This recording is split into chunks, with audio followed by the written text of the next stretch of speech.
Bonjour Philippe. Bonjour Ryan. Ouais, on est là pour présenter CrowdSec et on a une petite série de questions et tu vas y répondre un petit peu et puis on va pouvoir avancer sur l'utilité de l'outil que vous proposez. Comment évaluer si une source de threat intelligence est fiable et actionnable, surtout quand tout le monde prétend avoir les meilleures données? Ouais, ça c'est une question un petit peu en deux parties. Il y a déjà la partie est-ce que c'est fiable? Fiable, ça veut dire que tu as une certitude sur ce que tu diffuses à tes utilisateurs. Alors déjà, la threat intelligence, il y a les IP, il y a les domain names, il y a les TTP, il y a les hash, les binaires, etc. Nous, on traite des IP, c'est-à-dire on traite des IP qui rentrent et qui essaient d'agresser tes workloads qui sont présents sur Internet, qui exposent des services. Première chose. Donc, sur les IP, on est 5-6 sources primaires dans le monde, pas plus. C'est-à-dire qu'ils sont capables de collecter elles-mêmes les données, de les raffiner, de les traiter, et de leur donner un niveau de certitude suffisant pour que tu puisses bloquer sans générer de faux positifs. Alors pourquoi c'est compliqué? Déjà parce que une donnée comme une IP, ça change beaucoup dans le temps. Donc il y a une durée de vie qui est très faible pour cette donnée. Donc quand tu as des sources de données qui te disent que une IP est pourrie depuis très longtemps ou il y a très peu de renouvellement, tu peux dire qu'elle n'est pas très fiable et que tu vas pas injecter ça dans ton firewall ou sur ton CDN, tu vois. La deuxième chose, c'est quand ils te disent tous qu'ils ont les meilleures données, le meilleur moyen, c'est de faire des tests et de comparer, ou d'avoir des gens qui ont fait ces tests sérieusement et qui soient reproductibles. Donc, la plupart du temps, c'est comme ça que procèdent nos clients. Ils se rendent compte assez vite que déjà, il n'y a pas de faux positifs et ensuite qu'effectivement, ça réduit considérablement les attaques. Ouais. Ok, merci. La threat intelligence est censée aider à anticiper les attaques. Alors pourquoi les SOC continuent-ils d'être submergés par des incidents? Bon, alors là, on est un peu dans le syndrome de l'assureur, en fait. C'est-à-dire que la sécurité informatique, c'est un peu une assurance. C'est je conduis dans la rue et si j'ai un accident, bon bah je suis protégé, mais la plupart du temps, j'ai pas d'accident. Alors en sécurité informatique, la plupart du temps, tu as des incidents, mais ceci dit, quand on vend de la sécurité, on vend de l'assurance, on vend le fait que tu n'auras pas d'accident. Et donc quelque part, c'est dur à chaque fois de claquer un ROI sur chacune de tes actions. Et comme les boîtes sont un peu stressées économiquement et environnementalement en ce moment, elles sont en mode bon, chaque euro doit avoir en face une ligne de gain.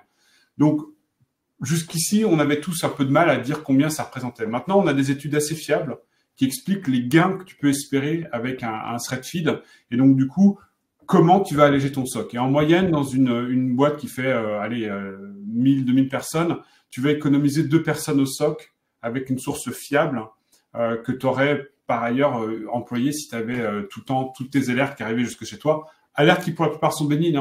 90% d'entre elles sont totalement bénignes. Donc, il faut enlever ce bruit pour les laisser se concentrer sur les choses importantes. Et c'est une techno qui, mine de rien, un peu nouvelle. Donc, ouais.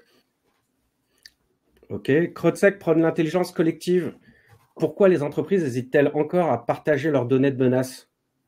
Alors, pour être très sincère, elles n'hésitent pas trop, en fait. C'est-à-dire que nous, on collecte très peu. On collecte le timestamp, l'IP qui t'a attaqué et le mode d'attaque qu'a utilisé l'IP. Donc, le comportement qu'elle a eu.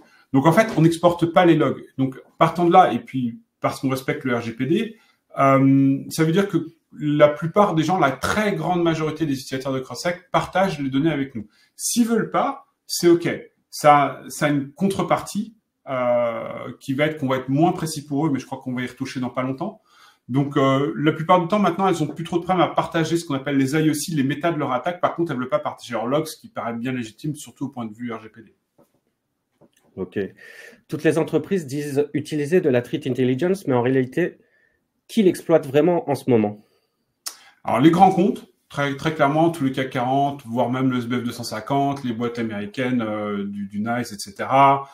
Toutes les boîtes, en gros, de plus de 10 000 personnes, elles ont toutes des threat intelligence internes, des feeds auxquels elles sont abonnées. Et le problème qu'elles ont, c'est pas tant qu'elles en consomment ou qu'elles en consomment pas, c'est comment elles vont les rendre efficaces et utilisables. Parce que quand ils disent, moi, je suis abonné à 3 feeds, j'ai plein d'informations, certes, mais c'est dur de justifier le coût. Donc, si tu dis, moi, j'ai un impact tout de suite sur réduction du nombre de temps plein qui vont passer du temps à étudier tes alertes, réduction de la charge de ces serveurs, réduction du nombre d'attaques, réduction du nombre de loglines dans ton SIEM, etc. Tout de suite, tu es beaucoup plus achetable, tu es beaucoup plus bankable que quand tu es juste dans l'information. L'information seule en ce moment en cyber, ça vaut, mais ça vaut que si tu es énorme. Si tu es un gouvernement, quoi. Si tu es même à la taille des banques, on est déjà dans un mode où on te dit, bah, moi, l'information, ça me suffit pas, il faut qu'elle ait un ROI. Et pour avoir un ROI, tu n'as pas le choix. Il faut en passer par cette efficacité. Et les petites boîtes veulent pas de threat intelligence, elles veulent directement de la défense. Tu vois, les SMB jusqu'à 1000, 5000 personnes, ils veulent être défendus. L'IT, c'est pas leur boulot, c'est juste un outil. Il faut juste pas qu'il y ait un feu de poubelle qui parte quelque part parce que voilà, c'est un outil qui est précieux, mais ils font pas de l'IT pour l'IT, tu vois. Donc CrowdSec répond à cette problématique, entre autres. Ouais, on a divisé en deux, c'est-à-dire qu'il y a un bucket où on te donne des blocklists qui vont, enfin, on te vend des blocklists qui vont te protéger tout de suite, là, maintenant. Ça va réduire tes coûts, ça va réduire tes alertes, tes attaques, tout ça, et c'est quantifiable. Et puis, pour les très gros comptes, on a la CTI qui est complète, où tu as plein de détails sur quand est-ce qu'on a vu les IP la première fois, la dernière fois, qu'est-ce qu'elles font comme type d'attaque, quel pays elles attaquent, quelle verticale industrielle elles attaquent, etc., etc. Mais encore une fois, c'est pas vraiment le même segment de clientèle. Ok. Peut-on avoir une bonne threat intelligence sans partager ses propres données? Est-ce un modèle viable à long terme? Alors, dans ce qu'on entend classiquement derrière le mot CTI, t'as pas forcément besoin de partager ta data dans le sens où tu as de l'info sur ce qui se passe dans le monde avec ton feed de threat intelligence et c'est tout. Mais quand on fait des blocklists, on est capable de te les faire sur mesure. Donc, si tu es capable de nous informer sur ce que tu reçois comme attaque, on est capable de mieux t'informer sur qui tu devrais te défendre, contre qui tu devrais te défendre. Je vais donner un exemple assez simple.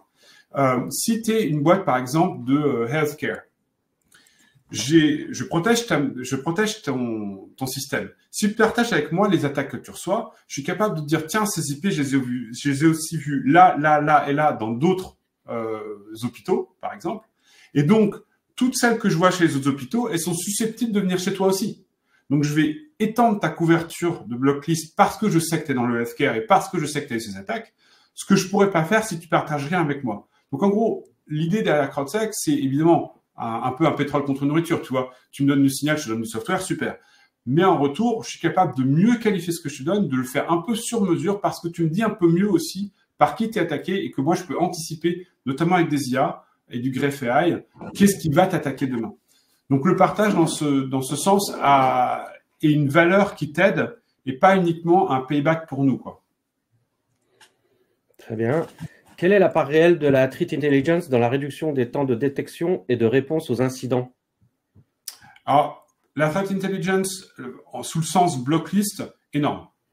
Énorme. C'est-à-dire que, en général, à l'entrée, tu vas réduire tes attaques de 92%. C'est ce qu'on voit. C'est-à-dire 92%, tu peux les bloquer grâce à la réputation des IP et 8% des attaques, tu devrais les bloquer à cause de leur comportement. Pour éviter comportement, c'est le Security Engine de CrowdSec, ok. T'as pas forcément le temps ou l'envie de le faire, c'est comme tu veux. Il y a 300 000 machines dans le monde qui le font. Tu le fais pas, c'est à toi de voir à ton rythme, c'est de l'infrastructure, ça peut prendre du temps. Les blocklists, tout de suite, c'est 92% qui dégagent au niveau du firewall. Donc, ça te coûte zéro en plus. C'est-à-dire, dire non au niveau réseau, ça te coûte zéro en ressources. Alors que dire non downstream, tu vois, sur l'applicatif web, ça va coûter de la database, du CPU, de la RAM, du réseau, du machin. Donc, c'est beaucoup plus coûteux. Donc, c'est pour ça qu'on incite beaucoup les clients à bloquer directement au niveau des edge components, les CDN, les firewalls, les load balancers, les reverse proxy, parce que c'est là où ils ont le plus gros gain, en fait.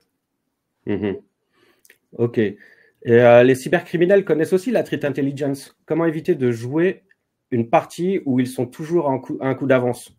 Comment on peut faire ça? Ouais. Alors, structurellement, on y a pensé à ça en se disant, mais du coup, les cybercriminels, ils peuvent utiliser notre application pour voir si leurs IP rentrent dedans. Ok, fine. Ils savent que leur IP est grillée. So what? Ça change pas le problème, en fait. Imagine, ils utilisent pas CrowdSec, ils se rendent compte que leurs attaques passent plus parce qu'ils ont été blacklistés. Ils vont changer d'IP. Ils utilisent CrowdSec et ils voient que leur IP était blacklistée. Qu'est-ce qu'ils vont faire? Ils vont changer d'IP. Donc, en fait, ça change pas leur problème à eux. Nous, notre boulot, c'est de déglinguer la quantité d'IP qu'ils peuvent utiliser pour ralentir considérablement leurs opérations, voire les stopper. Et donc, du coup, quand tu as vidé le pool, qu'ils le sachent très tôt ou qu'ils le sachent plus tard, ça change pas le fait que de toute façon, ils sont devenus inoffensifs. Donc oui, ils peuvent savoir qu'ils ont été bloqués. Non, ça change pas grand-chose qu'ils puissent le savoir, en fait. Ok. Avec toutes ces sources disponibles, OSINT, CTI commercial, communautaire, gouvernemental, comment éviter le bruit et ne garder que l'utile? Ouais, alors, ce qu'il faut, je pense, c'est un point que beaucoup de CISO commencent à évaluer, c'est quelle est la vraie menace. C'est-à-dire que tu as la menace, Jean-Claude a cliqué sur le mauvais lien dans son mail et il a téléchargé un ransomware et ça fait un feu de poubelle dans le garage et on veut pas que ça prenne toute la boîte. Donc, le phishing classique. Alors les études sont assez contradictoires là-dessus, mais en moyenne, si tu prends une moyenne des études entre IBM, Gartner, Data Breach Report, Verizon, etc., en gros, c'est à peu près 40% des attaques qui sont envoyées, qui passent par ces vecteurs humains de phishing. Okay, il y a une dizaine de pourcents, peu ou prou, qui sont du close contact, donc clé USB, Wi-Fi, Bluetooth, NFC, machin. Et le reste, c'est entièrement de la surface exposée sur Internet. Donc, c'est des services, c'est du cloud, du container, c'est des choses que du SaaS, du PaaS, du IaaS, des machines que tu fais tourner qui reçoivent du trafic public. Donc, c'est là où il faut que tu répartisses ton budget intelligemment et que tu colmates en fait tes risques aux différents endroits. Nous, on protège la surface exposée. Il y en a d'autres qui protègent les utilisateurs contre les domain names pourris, les C2, les ransomware, tu vois, c'est en gros le boulot des EDR et des threat intelligence qui te donnent des domain names. Et puis, il y a ceux qui te protègent en physique. Nous, vraiment, on protège les serveurs exposés sur Internet et ça protège à peu près 50% de ton risque d'intrusion. Donc, c'est à toi d'estimer après, vu la taille de ta boîte, vu tes coûts, etc., qu'est-ce que ça représente. Mais on sait qu'en moyenne, dans l'industrie, c'est à peu près 3 millions une breach. Donc, quand tu te prends une breach, tu as 50% de chances qu'ils viennent de ta surface exposée sur Internet. Et cette breach, tu as de grandes chances qu'elle coûte à peu près 3 millions d'euros. Donc, voilà. C'est un héros. Ok. Ouais, complètement. La threat intelligence peut-elle vraiment protéger une entreprise seule ou doit-elle être toujours couplée avec d'autres solutions? Alors, elle protège pas toute seule, non, c'est de la data, donc il faut l'injecter quelque part. La plupart du temps, tu vas utiliser un CDN, un firewall, tu vas utiliser du cloud avec des WAF intégrés ou pas, tu vas avoir un load balancer ou un reverse proxy. Enfin, il y a plein d'infrastructures que tu vas avoir autour. Et le but de CrowdStrike, en l'occurrence, va être d'injecter la data là où tu la veux pour la consommer de la façon la plus efficace possible. Alors, si tu n'as pas la main, par exemple, que tu es un SecOps et que tu n'as pas la main sur les firewalls, tu n'as pas la main sur l'infrastructure, tu as quand même la main sur la façon dont tu déploies tes containers. Tu peux intégrer une ligne et bam, tu as du CrowdStrike dedans, tu vois. Donc, on a des connecteurs pour à peu près tout. Tout est APIisé, donc on a des connecteurs pour la plupart des très grandes marques et même des un peu moins grandes marques du marché. Quand on tombe parfois avec un client sur un truc qui n'a pas été fait ou qui n'existe pas encore, là récemment intégré Datadog, parce qu'on n'avait pas encore la log source Datadog, et on a intégré Cloudflare en mode worker parce qu'avant c'était en mode API et il y avait des limites un peu plus lourdes. Donc bah on fait évoluer en permanence. Mais en général, quand tu as une infrastructure avec des outils particuliers, on a déjà la couche de connexion avec. Ok. Peut-on réellement passer à l'action avec de la threat intelligence ou est-ce juste un flux d'IOCs qui finissent oubliés dans le CIEM? Oui, alors ça, c'est une super bonne question. En fait, la plupart du temps, la threat intelligence, c'est juste ça. C'est de l'intelligence et c'est pas fait pour être consommé en tant qu'actionnable. On est très, très peu dans le monde à faire de l'actionnable. Pour les raisons qu'on évoquait plus tôt. C'est-à-dire qu'il faut que tu aies un degré de certitude absolue. Donc, soit un réseau énorme pour te baquer, soit de l'intelligence humaine qui est capable de dire ça, c'est encore valide maintenant, ça ne sera plus dans 2-3 jours, etc. Donc, on fait la différence, nous, beaucoup entre l'actionnable et l'informel. L'informel, c'est important, je ne te dis pas le contraire, hein. Mais l'informel, tu vas pas faire une action dessus. L'actionnable, le but, c'est que tu puisses le mettre directement dans tes composants, filtrer, bloquer, oublier. Ça se consomme facilement et c'est très efficace et tu l'oublies et ça coûte pas très cher au final. Donc, nous, on sépare vraiment en deux buckets. Les stratégiques threat intelligence, je t'informe sur ce qui se passe dans le monde et ce que tu risques, etc. Fun cyber, avec des poils jaunes et des taches rouges. Ok, super. Et de l'autre côté, tu as vraiment l'actionnable, c'est bloqué au niveau du firewall, on se fout de qui c'est dangereux, tu bloques, point. Ok. Combien de temps IOC reste-t-il pertinent et exploitable avant de devenir obsolète? Super bonne question. En moyenne, nous, ce qu'on voit en ce moment, c'est 5 à 6% de rotation des IP tous les jours. Beaucoup, pas beaucoup, chacun jugera. Nous, c'est un fait à une grosse échelle. Mais c'est à peu près ce à quoi on s'attendait. On n'est pas tant surpris que ça. Donc, c'est une donnée qui est périssable, oui. Et pour la faire, le plus gros problème, effectivement, c'est pas d'ajouter des IP. Ça se fait assez facilement. Le problème, c'est de retirer des IP. C'est de savoir quand est-ce qu'il faut plus les bloquer. Et on a pris une position assez simple là-dessus avec CrowdStrike. On dit, voilà, c'est une pression par la foule, par la communauté. Quand la pression diminue, sous un seuil critique, c'est que l'IP, en fait, elle a été nettoyée et qu'elle est plus dangereuse. Donc, qu'est-ce qu'on fait à ce moment-là? On la clean, on la libère et on la laisse réinteragir avec le monde. Par défaut, ça se fait tout seul en 72 heures. T'as rien à faire. Okay. C'est auto-nettoyant, en fait. Ok.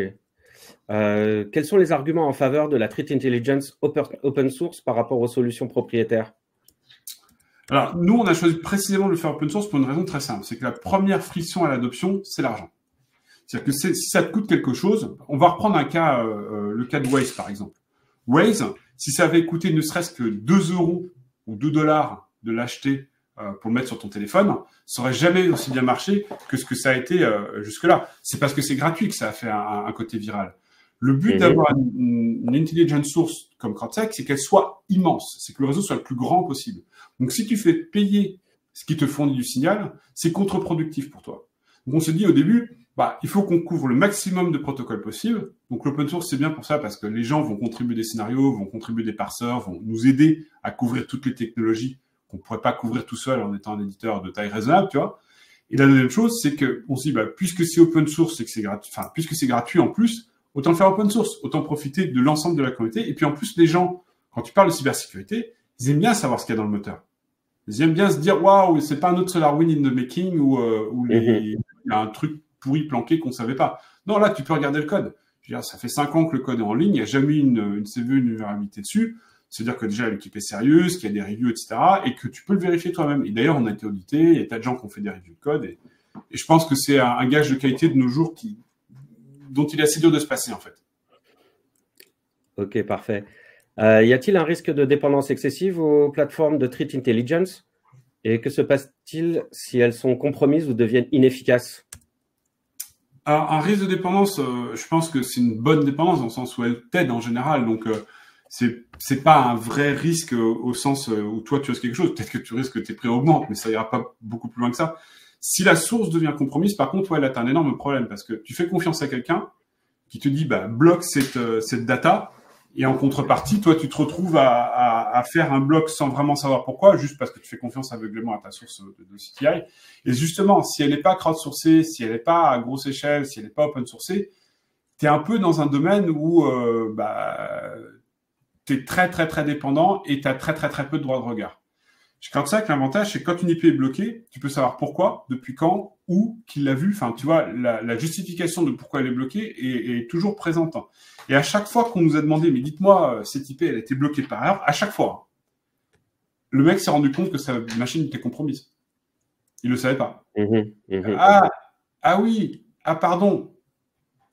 C'est automatisé, tu vois. C'est pas un humain qui se venge contre toi pour dire, je te mets dans ma blocklist. Non, c'est un système bête, méchant, efficace, qui calcule en permanence la pression de la foule et qui dit, si cette IP elle est autant reportée par autant de diversité, autant de gens différents dans le monde, c'est qu'elle est compromise. Ça peut pas être quelqu'un qui nous influence et qui nous raconte des choses, des fausses informations, tu vois. Ok. Et très bien, mais quelle est la place des analystes humains dans un monde où l'automatisation de la Threat Intelligence est de plus en plus mise en avant? Alors, je pense que l'humain, il faut l'utiliser là où c'est pertinent. C'est-à-dire que l'humain a cet intérêt de comprendre le contexte beaucoup mieux que la machine. Et c'est là où l'humain est intéressant. C'est-à-dire que moi, je te bloque plein d'attaques. Ok, ça marche super bien, tu es content, etc. Maintenant, tu veux peut-être savoir pourquoi tu as plein d'attaques. Une fois que tu as enlevé le bruit de fond, qui t'intéresse pas, une fois que tu as commencé à voir que c'est des IP, par exemple, j'en sais rien, moi, qui viennent d'Australie, peut-être que tu vas dire, mais attends, pourquoi ces IP spécifiquement? Pourquoi ce protocole spécifiquement? Pourquoi cette application spécifiquement?